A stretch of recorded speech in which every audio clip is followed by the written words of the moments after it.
Hello everyone. तो आज मैं आप लोगों के लिए फिर से आपका इकोनॉमिक्स का सेकेंड चैप्टर लेकर आया हूं, जो कि आपका भारतीय अर्थव्यवस्था के क्षेत्रक है। मैंने लास्ट क्लासेस में इसके बहुत ही ज़्यादा इम्पोर्टेंट जो कुछ पॉइंट थे उसको समझाया था। अगर आप लोगों ने नहीं देखा तो उसे आप लोग जाकर देख लीजिएगा, ठीक है। आज मैं उसी को कंटिन्यू करूँगा। तो लास्ट क्लासेस का कुछ बातें हैं जो शायद मैं बता दूं तो आप लोगों के लिए बेहतर होगा। तो चलिए बता देते हैं। लास्ट क्लासेस में मैंने आप लोगों को बताया था कि प्राथमिक क्षेत्रक क्या होते हैं और सेकेंडरी क्षेत्रक या तृतीय क्षेत्रक क्या होते हैं। तो चलिए उसके बारे में एक हल्का सा एक ओवरव्यू ले लेते हैं। तो प्राथमिक क्षेत्रक वैसे क्षेत्रक होते हैं जो आपके प्राकृतिक संसाधन का उपयोग करके किसी वस्तु का उत्पादन करता है, वह प्राथमिक क्षेत्रक हो गया। तो प्राथमिक क्षेत्रक के आपके एक उदाहरण हो गए कृषि हो गए, पशुपालन हो गया और भी बहुत सारे चीज़ हो गए, ठीक है। सेकेंडरी क्षेत्रक की अब वो क्या है तो चलिए उसको भी देख लेते हैं। द्वितीय क्षेत्र की गतिविधियां के अंतर्गत प्राकृतिक उत्पादों को विनिर्माण प्रणाली के जरिए अन्य रूपों में परिवर्तित किया जाता है। मीन्स की जो जो प्राथमिक क्षेत्रक के जो प्राथमिक क्षेत्रक के उत्पाद को विनिर्माण प्रणाली के द्वारा दूसरे में हम लोग चेंज करते हैं, उसको अन्य रूप में परिवर्तित करते हैं, वह द्वितीय क्षेत्र कहलाया।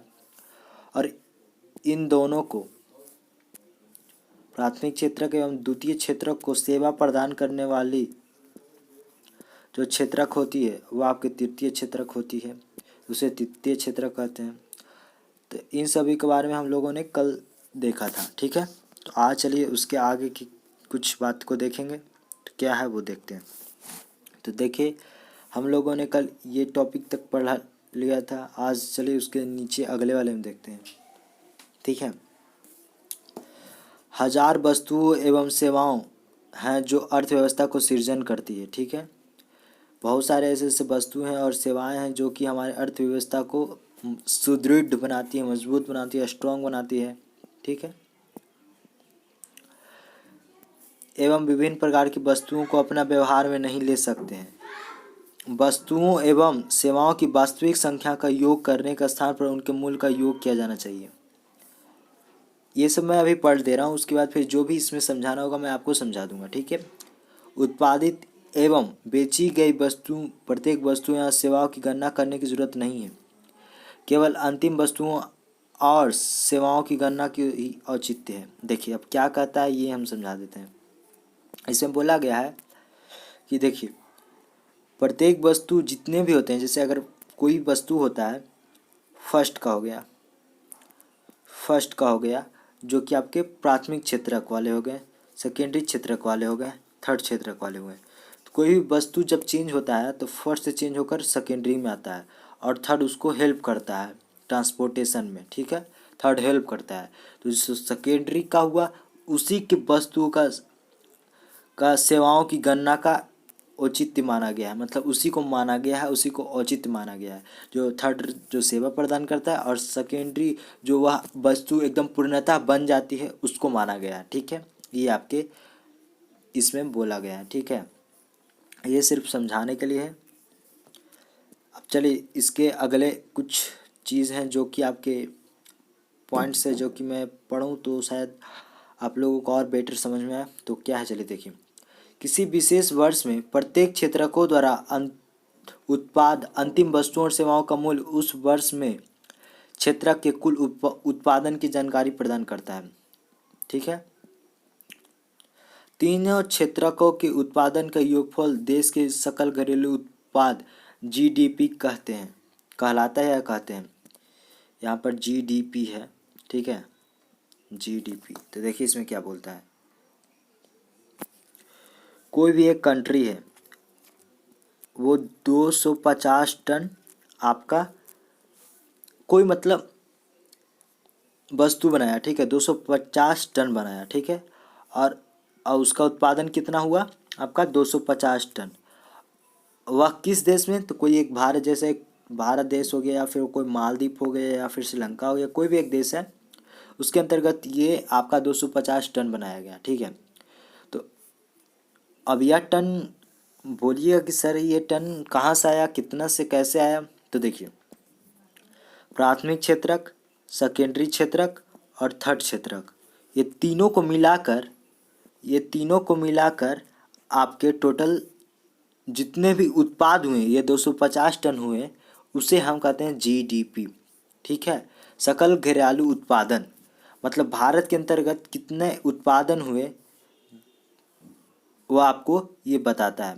तो आप इसके ऐसे लिख सकते हैं, जीडीपी वह चीज़ है या वह जोग है जिसके अंतर्गत किसी देश में प्राथमिक क्षेत्रक, द्वितीय क्षेत्रक एवं तृतीय क्षेत्रक का योगफल के उत्पादनों के योगफल होता है। ठीक है, मतलब उत्पादनों के योगफल को जीडीपी कहते हैं। यह हो गया आपका जीडीपी। मतलब कि किसी भी देश में एक 10 है, उसमें फर्स्टरी का, सेकेंडरी का, थर्डरी का जितना भी योग हो गया वो आपका जीडीपी कहलाया। ठीक है, ये हो गया आपका जीडीपी।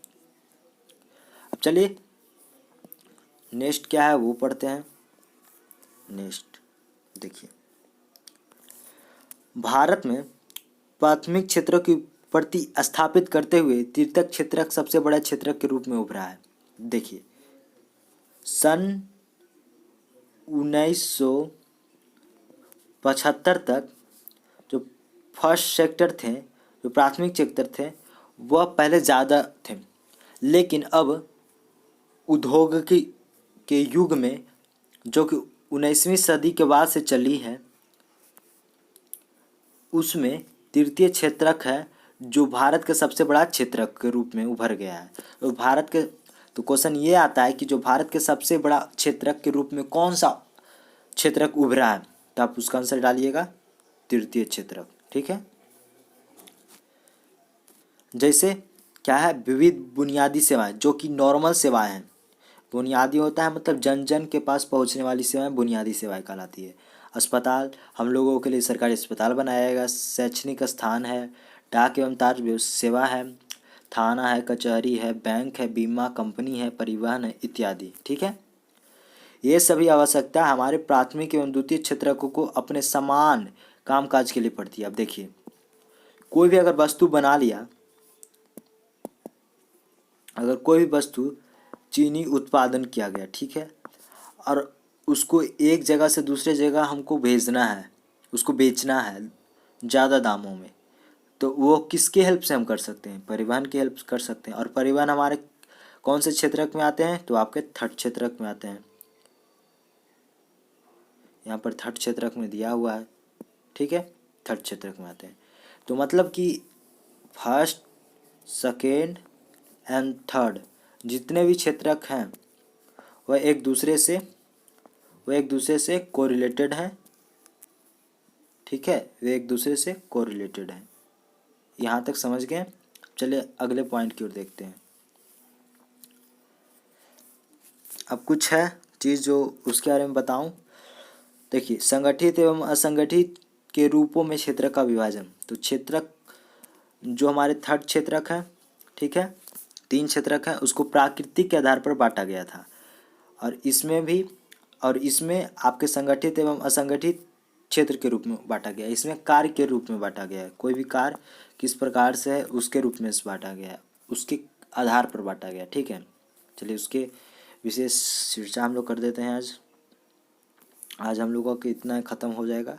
ठीक है, संगठित क्षेत्र में वे उद्यम अथवा कार्य स्थान आते हैं जहां रोजगार की अवधि नियमित होती है। तो देखिए, हम लोगों ने जब MCQ करवाया था इस चैप्टर का, अगर आपने अभी तक वीडियो नहीं देखा हो तो आप जाइएगा प्लेलिस्ट में, एक सीरीज़ है क्वेश्चन का जिसमें क्वेश्चन आंसर रहता है और MCQ का है, तो उसमें आप जाइएगा। प्रीवियस ईयर्स क्वेश्चन वाले में मिल सकता है आपको, आप जाइएगा वहाँ पर, आप देख लीजिएगा क्या संगठित है और संगठित क्षेत्र है। तो देखिए,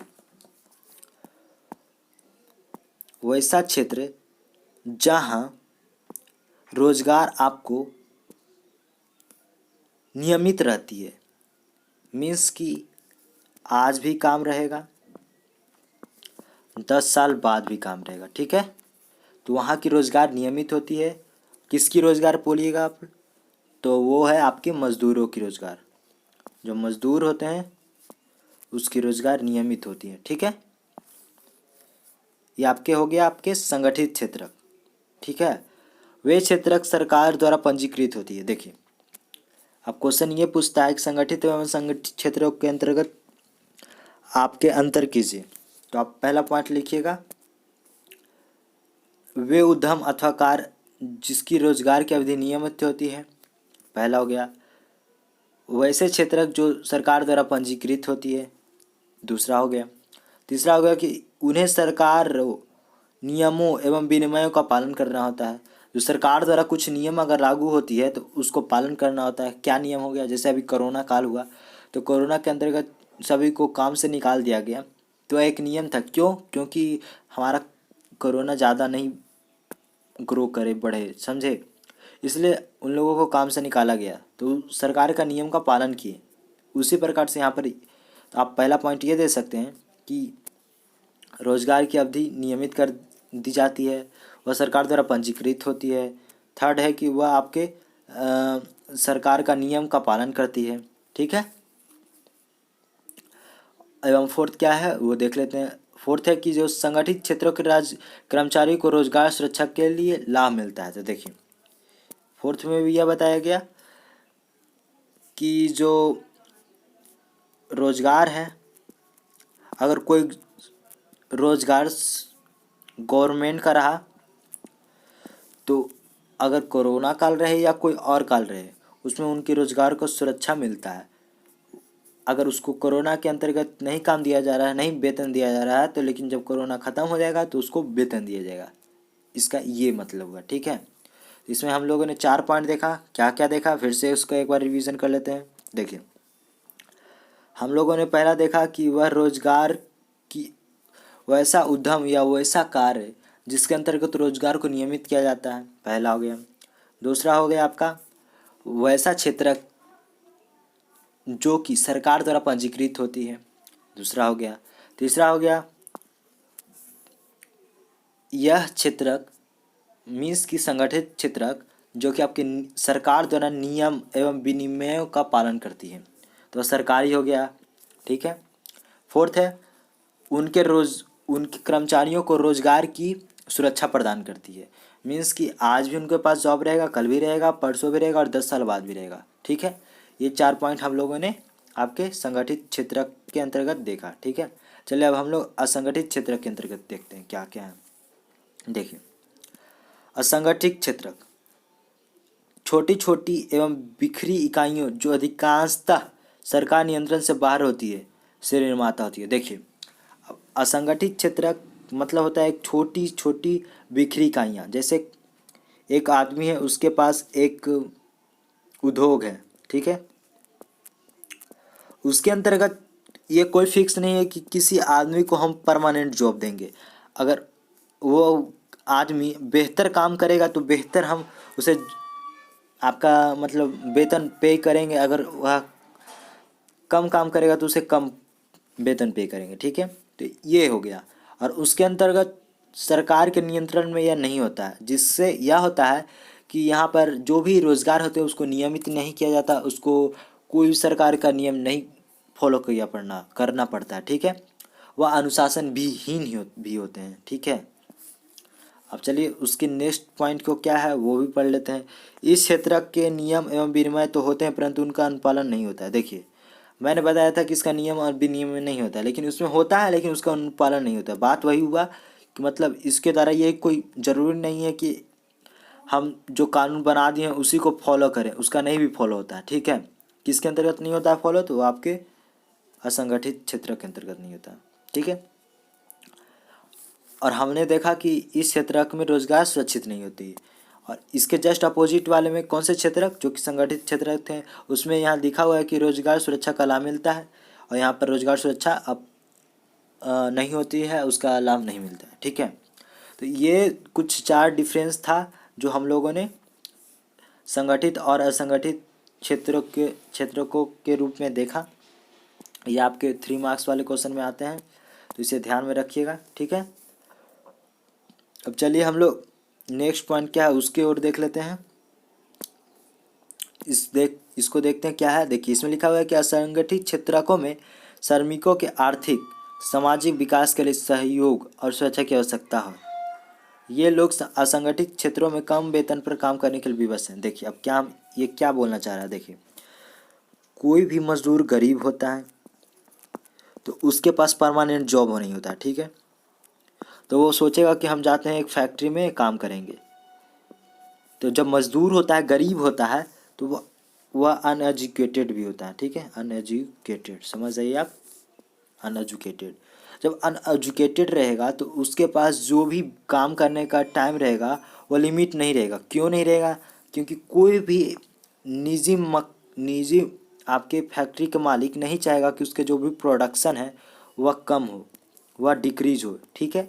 वह नहीं चाहेगा, जिसके वजह से उसे कम वेतन पे करेगा। और अगर ऐसा सिचुएशन आएगा कि वह किसी को निकाल सके तो वह गरीब व्यक्ति को निकाल देगा, अनएजुकेटेड को निकाल देगा, ठीक है। हम ये नहीं बोल रहे हैं कि हर गरीब आपका अनएजुकेटेड होता है, बस ऐसा प्रायः देखा गया है, इसलिए मैं इसे बता रहा हूँ, ठीक है। और इसके अंतर्गत वेतन जो होते हैं वह बहुत ही कम होते हैं। जो वेतन होते हैं बहुत ही ज़्यादा कम होते हैं। अगर कोई सरकारी जॉब कर रहा है तो उसे 20,000 मिलता है पर मंथ, तो उसे 8,000 मिलेगा। और ठीक है, उसे 8,000 मिलता है। और उसका जो वर्क होता है वो ज़्यादा होता है, हार्ड होता है। और इसका वर्क होता है लो होता है। और काम भी करेगा कब से कब, तो करेगा आपका 10 से 4 करेगा। और इसका काम 10 से 10 होता है। मतलब इसमें काम भी ज़्यादा होता है और इसमें काम नहीं ज़्यादा होता है, ठीक है। इसमें एक निश्चित समय फिक्स होता है, ठीक। तो इतना आज हम लोगों ने देखा है। तो अगर यहाँ आज तक के वीडियो के अंतर्गत कोई भी अगर प्रॉब्लम आया हो तो आप लोग प्लीज़ हमें कमेंट सेक्शन में कमेंट कीजिएगा, ठीक है। वीडियो अच्छा लगा हो तो लाइक कीजिएगा, सब्सक्राइब कीजिएगा। Thank you.